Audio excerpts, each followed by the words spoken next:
Hanımlar beyler, Yemek.com stüdyosuna hoş geldiniz. Bugün size Türkiye'de herkesin bayıldığı, ortaya geldiği zaman sofralarda şenlik yaratan bir güveç yapacağım. Ama böyle bol patlıcanlı, içerisinde biber, soğan, sarımsak, tamamıyla kendi usulümle anlatacağım. Çünkü güveç ülkemizde ilden ile, evden eve çok değişiyor.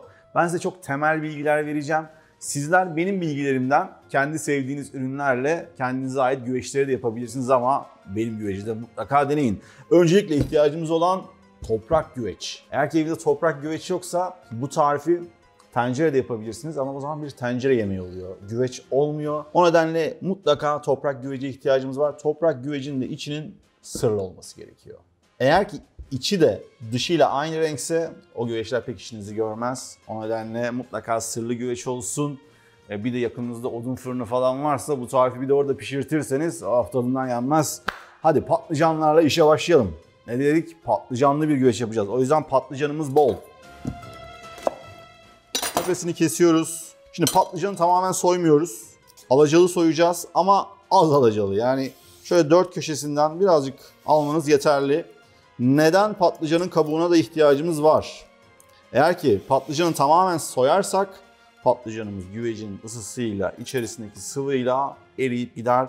Bu kabuklar patlıcanımızı bir arada tutuyor. Burada patlıcanları ufak doğrayabilirsiniz, kuşbaşı doğrayabilirsiniz, halka doğrayabilirsiniz ama ben patlıcanlarımı uzun şöyle tabağa koyduğum zaman gözükmesini istediğim için sadece ikiye böleceğim, bu boyutlarda bırakacağım. Yani bir uzun kemer patlıcanımızı 8'e bölüyoruz. Bu arada patlıcanları seçmek de çok önemli. Patlıcanlarınız çok sert ya da çok yumuşak olmamalı. Şöyle bastırdığınız zaman size tepki vermeliler. Yani şöyle güzel bir direnci olmalı, içleri sıkı olmalı. Eğer ki çok yumuşaksa yine içeri dağılacaklar. Çok sertse çok acı olurlar. Tam ortası. Bu arada tezgahlarda patlıcan seçerken de artık püf noktasını biliyorsunuz.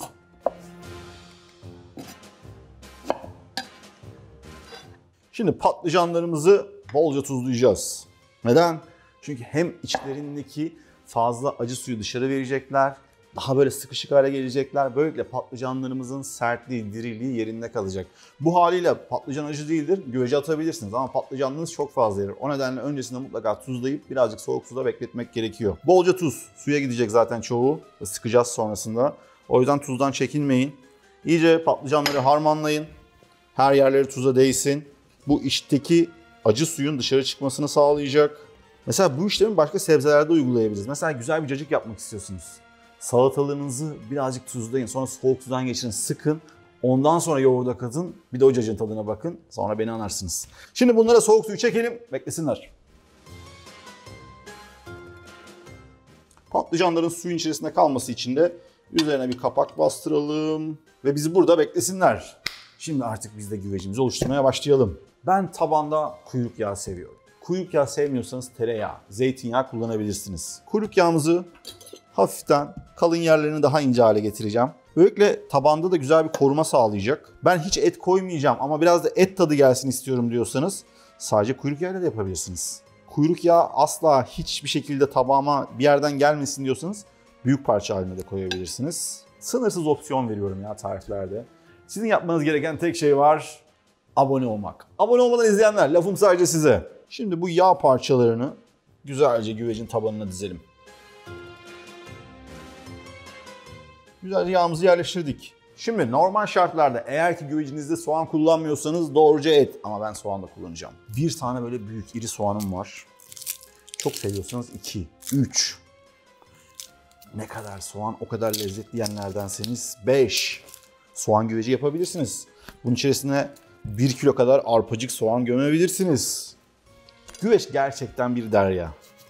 Şimdi ben soğanlarımı kuşbaşına yakın birazcık kalın yemeklik doğrayacağım ki içerisine eriyip kaybolmasınlar.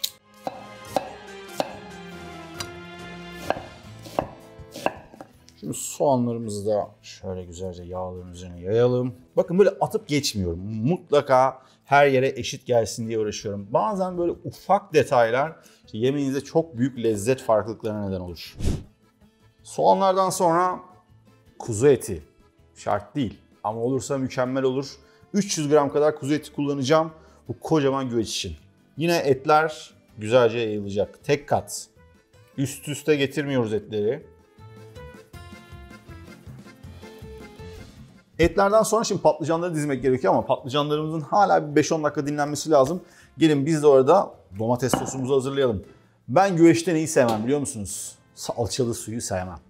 İçerisine su girmesine hiç gerek yok. Zaten domatesten gelecek, patlıcandan, biberden, etlerden muhteşem kendi öz suları güveci oluşturan şey. Gelin en başta domatesleri rendeleyelim, onunla güzel bir sos yapalım. Domatesi niye rendeliyorsun şefim diye soracak olursanız.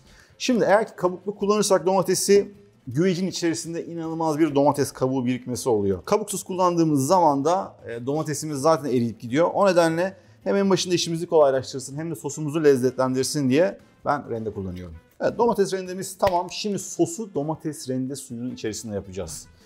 Tabii ki bolca domatesimiz var ama ev yapımı güzel bir biber salçası da olursa işte güveciniz tadından yenmez. Bir yemek kaşığı kadar güneşte kurutulmuş hafif tuzlu bir biber salçam var. Biraz da acılı. Bolca kekik atıyorum içerisine. Salçanın da geldiği aynı yerden, Adana'dan bir tatlı kaşığı kadar da pul biberim var. Ha bu arada bizim Adana bölümümüzü izlemeyenler onu da kaçırmasınlar. Orada muhteşem lezzetler yemiştik. Tuzlu salçamız olduğu için tuzu çok abartmıyoruz ama içerisinde de çok fazla malzeme olduğu için yine bir tatlı kaşığına yakın tuz atacağız içerisine ve çırpıyoruz. Sosumuza bir parça da zeytinyağı koyalım. Yaklaşık bir çay bardağı kadar. Patlıcan yağ sever. Yağsız patlıcan yemeği olmaz. Sosumuz hazır. Bu arada bu sosu bütün tencere yemeklerinizde kullanabilirsiniz. Muhteşemdir. Biraz salça, gerçek domates, baharatlar daha karıştırırken aklınızı başınızdan alır. Pizza sosu olur mu? Pizza sosu olmaz olur mu ya? Bununla bence pizza yapmayın da bunu böyle bazlamaya ya da şeye koyabilirsiniz. Öf, konuşamıyorum ya. Pidenin üzerine sürüp böyle acılı ekmek gibi de yapabilirsiniz yani. Şimdi artık patlıcanlarımızı alabiliriz. Tavamızı kaldıralım. Gördüğünüz gibi patlıcanlar böyle kahverengi bir su bıraktılar. Şimdi patlıcanları doğruca alıp koyuyor muyuz? Hayır. Patlıcanlarımızı ıslattıktan sonra iyice avucunuza alın. Korkmayın. Sıkın. Sıkarken de gücünüzü kademe kademe arttırın. Bir anda sıkarsanız patlıcan kırılır. Az sıkarsanız içerisinde o tuzlu acı su kalır. O yüzden kademeli gücünüzü arttırın. Ta ki su çıkmayana kadar. Bakın şurada size de göstereyim. Şöyle kuru bir hal alıyor patlıcanlarımız. Mesela bu işlemi imam bayılı yaparken de kullanabilirsiniz. Son patlıcanları sıktık. Gördüğünüz gibi patlıcanlarımız diri diri. Şimdi bunları dizelim.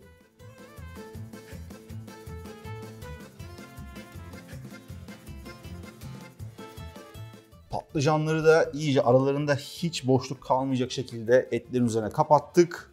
Sarımsak! Sabah geldim ve 2 baş sarımsak soydum. Şu anda burada bunu izlemek istemezdiniz. 2 baş sarımsağımız var. Sarımsaklar da patlıcanlarla güzelce birleşti. Çünkü o sarımsağın o güzel lezzeti de patlıcana geçecek. Şimdi sıra geldi bibere. Biber güveçlerde bir tartışma konusu. Bazen çok biberli olur, az biberli olur, biber sevmeyen olur, biberin kabuğu çıktığı için ondan rahatsız olan olur. Biberi size bırakıyorum ama ben hem yeşil hem de kırmızı bibere bayılıyorum. Sivri biber kullanacağım. Burada dolmalık biber, Charleston biber hepsini kullanabilirsiniz. Biberler de eriyip gitmesinler diye onları da iri parçalar haline doğrayacağız. Yalnız biber acıymış, kokusu burnuma kadar geldi. Son olarak kırmızı biberler 2 tane yeterli olur. Evet, çekirdeklerini çıkartıyoruz. Ne yapsam ya, ben tandırcı, güveççi falan mı açsam? Geçen günkü tandırı izlemediyseniz çok şey kaçırdınız. Yani o tarifi mutlaka yapın. Güzelce bastırmayı unutmayın. Bakın güvecimiz neredeyse tepeleme doldu. Sıra geldi sosa.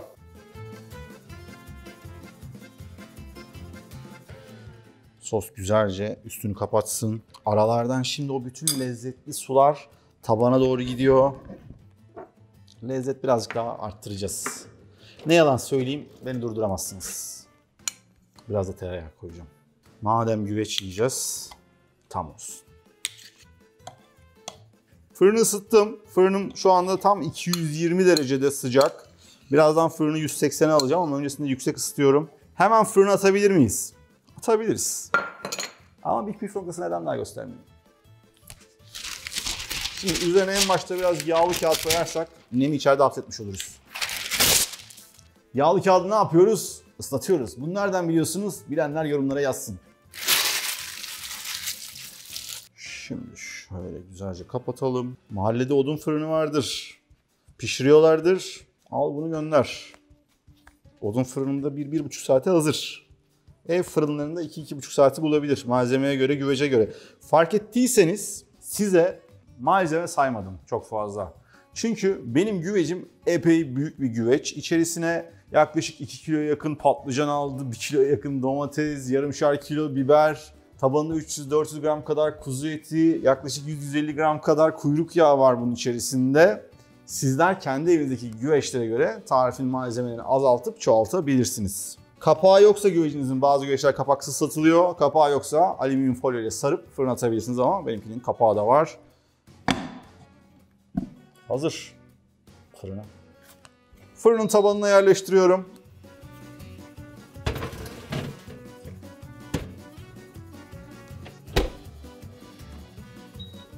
Fırını da 180 dereceye indirdim. Şimdi en az 1,5 saat pişecek. 1,5 saat sonra bir açıp kontrol edeceğim. İhtiyacı varsa yarım saat, 45 dakika daha pişireceğiz. Çok zor burası. Bekleyelim. Üzerindeki kağıdı çıkarttık. Kenarlar cızır cızır, kokusu muhteşem. Pişip pişmediğini nasıl kontrol edeceğiz? Bir tane keskin bıçak alın, şöyle uzunca olsun. Tabana doğru bırakın. Patlıcana mı değiyor, bibere mi değiyor, ete mi değiyor hissedersiniz. Bakın mesela bu hiçbir şeye değmiyor. Tabana değdi, geri geldi. Şimdi üzeri açık şekilde tekrar fırına atacağım. Yarım saat 45 dakikada üzeri kızarana kadar pişecek. Sonra güvecimiz hazır. Koku var ya, koku misler gibi.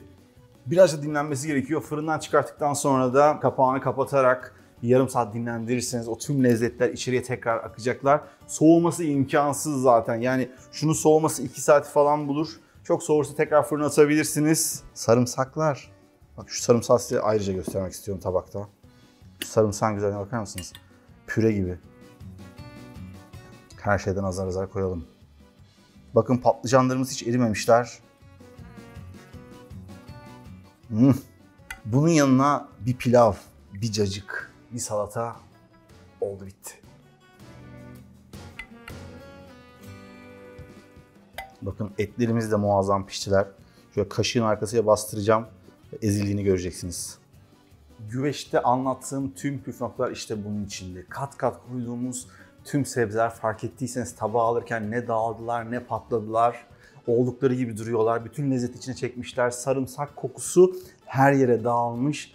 Ama ağzınıza attığınız zaman böyle adeta bir püre haline alıyor patlıcan. Sarımsak eziliyor. Et damağınızda dağılıyor, lime lime oluyor. Biberler muhteşem kızardılar en üstte oldukları için. Bu tarifi mutlaka deneyin. Kuyruk yağı çok geliyor olabilir size, koymayabilirsiniz. Tereyağı fazla geliyordur, daha az koyabilirsiniz. Yağ konusunda sizi serbest bırakıyorum ama benim sevdiğim, olması gereken, muhteşem lezzete sahip olan güveç bu şekilde oluyor. Yağ az olursa patlıcanlarınız biraz haşlama tadında olur. Bu da ufak bir püf noktası olsun. Buraya kadar geldiniz. Hala abone olmayanlar, abone olmayı, videoyu beğenenler beğenmeyi unutmasınlar. Bir sonraki tarifte görüşmek üzere. Bay bay.